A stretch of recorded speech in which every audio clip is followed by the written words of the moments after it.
Well, hey, welcome back to Country Fried Rock.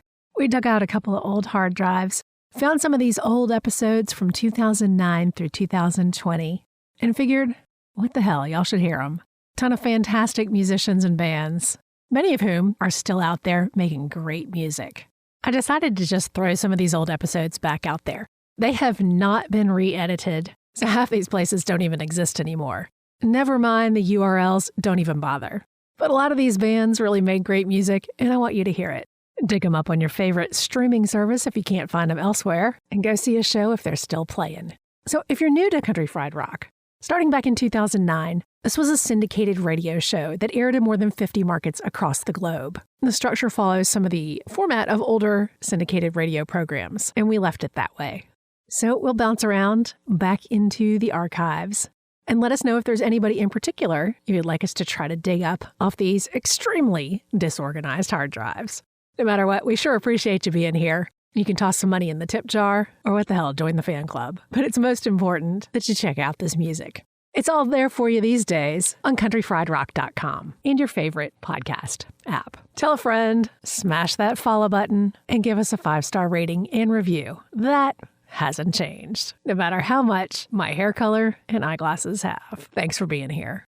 Hey y'all, it's Sloane Spencer. Thanks so much for finding all these new old episodes of Country Fried Rock. I've got something completely different available these days called Sleep with Rock Stars. And it all started from a listener comment back in the very early days of Country Fried Rock who said, I slow these down to 75% and fall asleep to them. And I was like, well, over the years I started thinking about it, and I recently started Sleep with Rock Stars. It's the Gen X sleep podcast, and you can find it at sleepwithrockstars.com or your favorite podcast app.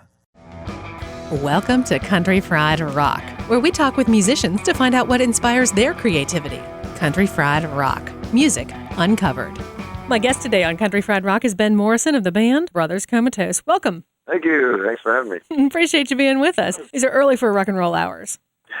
A little bit. I am drinking my first cup of coffee, though, already, so I'm good to go. Are you a coffee person? I am a major coffee person. I drink lots of it. Speaking my language.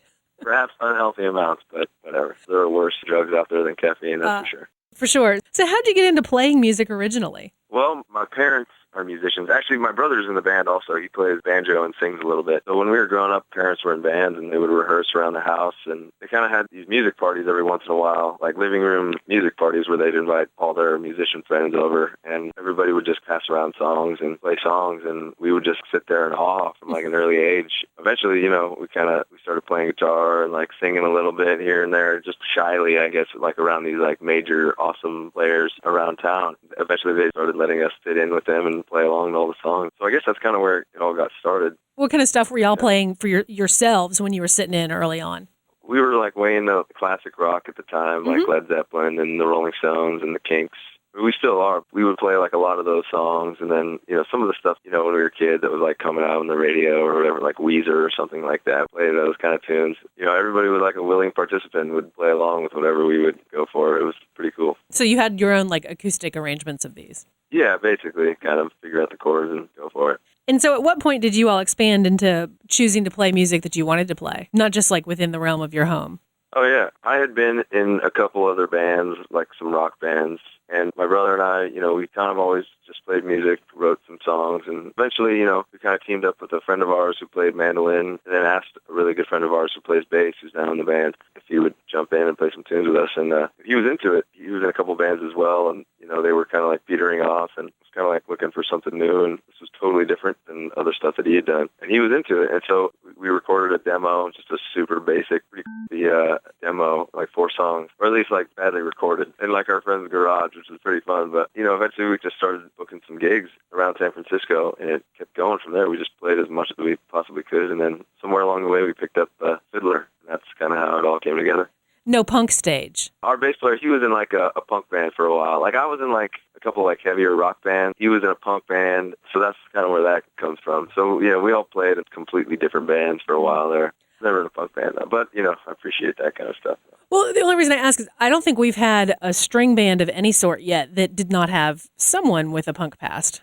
Yeah, it's pretty funny. Like, it's kind of amazing, like, how that's all happening. Like, there are a lot of people that were in those heavier bands. And I don't know what they gave it up for. Maybe just the acoustic instruments are easier to carry around. Yeah, no need for drums or huge amps or anything like that. You can still kind of get the same energy behind it. That's the thing that connects it, is the energy behind the music more than anything. Hey, this is Ben Morrison from the Brothers Comatose, and you're listening to Country Fried Rock. So as you all then formed the original core of... So there were 4 originally, and then we added a 5th. So as that was evolving for you all, what then changed for you as you started having more opportunity to play out?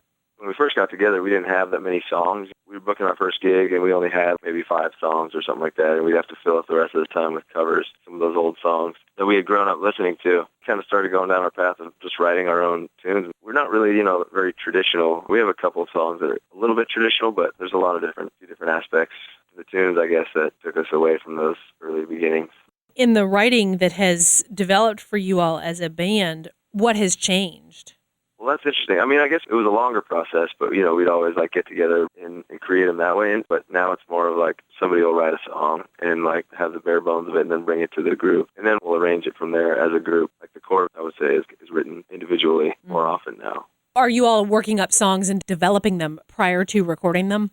Yeah, definitely. I mean, Gio, the bass player, writes the majority of the songs, and we'll bring them in and just, work them out. We're playing a lot these days, so we get a chance to work on stuff and try to, slip it in the live set. Hopefully long before, we record it, so we can work out all those parts and stuff. It's kind of funny, once you record a song, right after you've written it, how much it changes, once you have to play it live a bunch. The arrangements and, how you sing it can change a whole.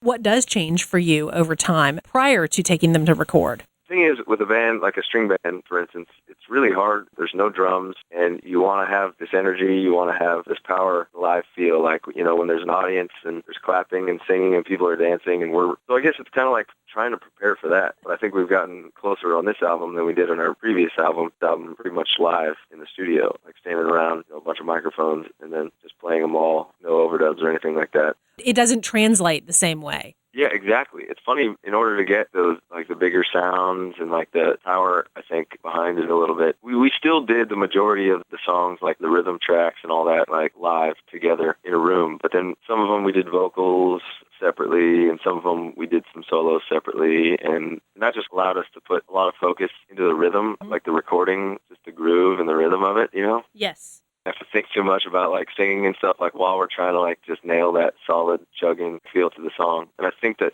came across a little better this time around than it did last time as far as the energy behind it. Is there anything that you were able to bring to the recording process that helped you all achieve that sound?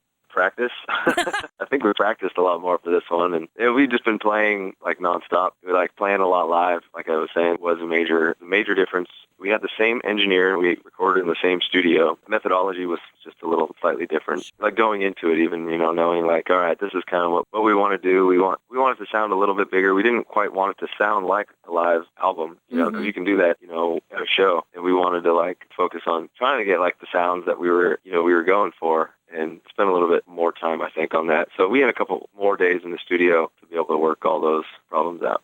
Hey, this is Ben Morrison from the Brothers Comatose. You can buy our album on iTunes, or if you want to say iTunes, you can always go to our website at thebrotherscomatose.com and get yourself some music there. Y'all have been on the road quite a bit for the last bit of time. Have you had a chance to line up some of your bills in a way that you're getting to hear anyone else's music? I mean, before, we would just try to get on as Whatever many shows as we could, and, now it's great. We're trying to line up a bunch of California shows right now, and we can finally, pick other bands that we really want to play with. It's really exciting, and it's really fun, especially because we're not having to stay in the realm of, string band music either. We're getting R&B, soul, old, throwback soul bands and stuff, some, roots rock bands, and take a little bit from a broader spectrum, I guess, to make the shows a little more varied and exciting to the audience, I think. Who's been fun for you all to get to play along with?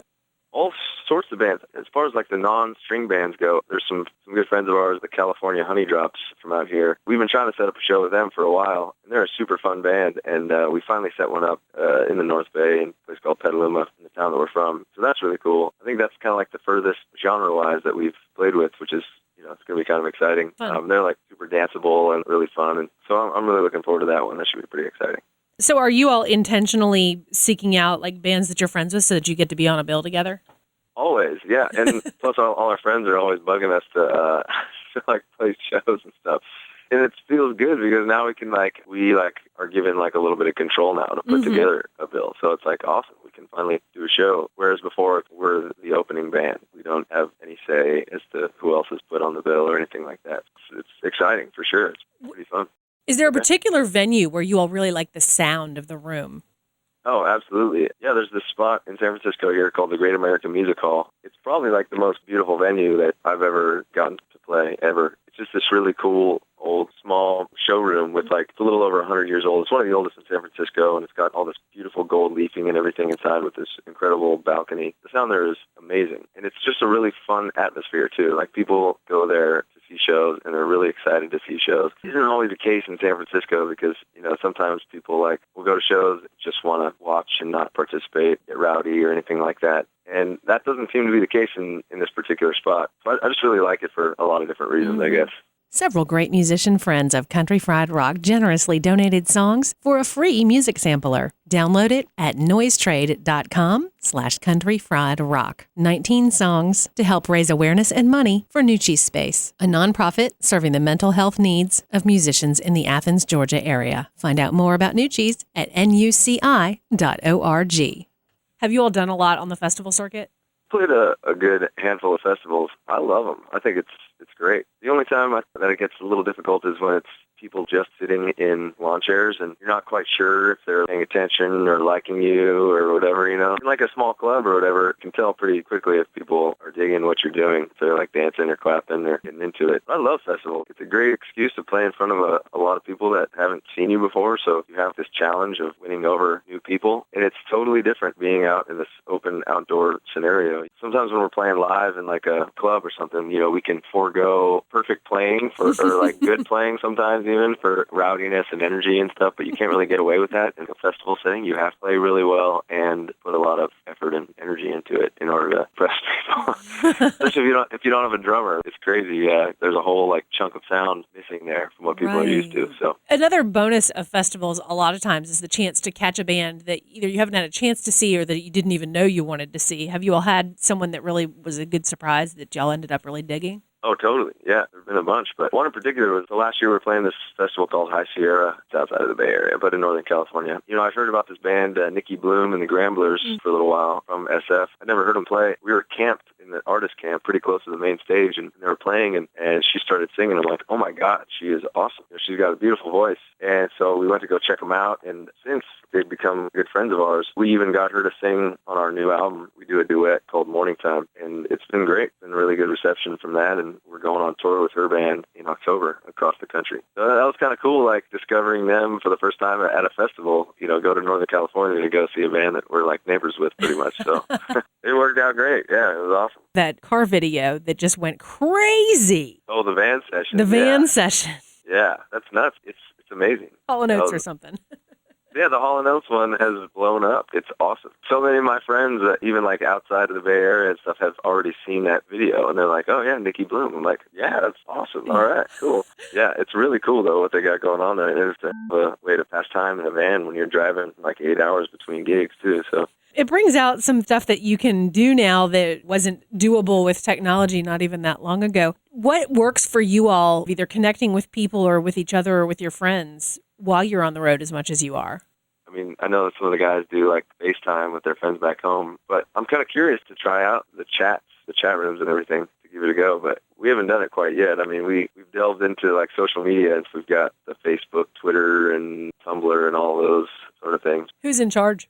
We split it up. It's way too much ground to cover with just one person. I think it would drive any one person crazy. It's so much stuff. People eat up information these days. We just need so much input. And as a band, it's kind of crazy because bands have to put so much energy and effort into that to keep people updated, which is really fun actually, but it is very time consuming. So all do the mailing list and Facebook while Gio, our bass player, does Twitter and Pinterest, Tumblr, and our blog on our website. Crazy, yeah. It's funny, because you hear about a new social media site cracking open, and then you're like, all right, well, Pinterest, you just put pictures up. I've finally I've got Facebook down now. It's pretty funny. Funny also because so many of my friends don't even have a Facebook page. Yeah, and if you want to get word out about and you want to tell your friends about it, it's like you have to do it. You gotta be there. Or else they'll be like, wait, how come you didn't tell me about it? Hey, this is Ben Morrison from the Brothers Comatose. You can check out our stuff at thebrotherscomatose.com. As much time as y'all spend together when you're on the road, what can you agree on to listen to? Oh, man. This is funny. We drive each other crazy with music in the band sometimes. We all have our slightly different tastes. There's definitely stuff that we agree on. We all love listening to old country and stuff, some old school bluegrass, and classic rock is never going to be tossed aside. But Phil, our fiddler, likes to throw on some modern country every once in a while, and it drives everybody else nuts in the band. We all joke about it, and because nobody else in the band is into it. He likes to listen to it. He comes from central Pennsylvania and kind of grew up listening to it. So he'll throw on some of that and drives everybody else nuts. So we let him go for it. And our mandolin player, Ryan, likes all sorts of stuff, crazy, spaced out progressive rock, mellow, down-tempo kind of stuff. It's hard sometimes, Basically, it comes down to the driver. Whoever's driving gets say of what goes on in the band. And that usually, stops any kind of arguments. But what's funny is, we were hanging out with Nikki Bloom and the Gramblers last week, and we're like, so what do you guys listen to in the van? And they're like, we don't listen to music in the van. They read and all that kind of stuff. They said it just saves them all sorts of arguments from band members. But I don't know how you're going to pass that much time in the van without having any music. I think I would go nuts, personally. We do listen to comedy albums that we have on our iPods and stuff. But we do listen to NPR stuff, too, like Radio Lab, like This American Life. It's great because they're hour-long programs. It's just a chunk of time that that are really interesting. And you're like, all right, that was an hour. And you click another one on, and you're almost at the next gig. When you're driving, what do you pick? I do like the podcast, do them at night, and that's a great time passer. I love the Kinks. I put on the Kinks a lot. I've been putting on some Justin Townes Earl lately. Definitely Hank Williams, a lot of old country stuff. And for something completely different, I love Amy Winehouse, and I'll put on Amy Winehouse, something like that. I guess not all over the map, but, definitely changes depending on the mood. Lake Street Dive. So you like that soulful female vocal? Totally. I don't know, what's gotten into me, but I can't get enough of that, soulful, female vocal for some reason. There was this one cover of a 70s soul song, but the original guy was William Devon, and it's called Be Thankful for What You Got. I don't know her at all, but unbelievable, fabulous vocal. Her name's Emily Gimble, and apparently she's from Texas. Are y'all working on new stuff all the time, or is it something that you wait and you say, all right, we're ready to record a record, let's write a bunch of stuff? Well, I don't think it's a conscious decision to wait. We're trying to work on new tunes, but it's just way easier when you can just focus on that. Just set aside, come in and hash out ideas. And we've got a couple new ones in the bag. Right now, we're not really on the road. We're just doing a lot of weekend stuff around California and some states around here. So I think we're going to add a bunch of new stuff so we can get back in the studio pretty soon. Well, cool. Well, so what's on tap for you all through the fall? Well, we've got a bunch of headlining shows around here, a couple festivals, and we're going on tour with Nikki Bloom and the Gramblers in October from Chicago all the way back to San Francisco. Some exciting times then and on tap for you. Yeah. Well, safe travels to you all. Thanks so much. Really appreciate that. Absolutely. Take it easy. You too. Bye-bye. Bye. Country Fried Rock. Find the full playlist from this episode on countryfriedrock.org. Check us out on iTunes. No music, just talk. Our theme music is from The Full Tones. Our Country Fried Rock stinger is from Steve Soto and the Twisted Hearts. Country Fried Rock. Copyright 2012 by Lilypad Productions. All rights reserved. Ever he been helping us some country fried rock.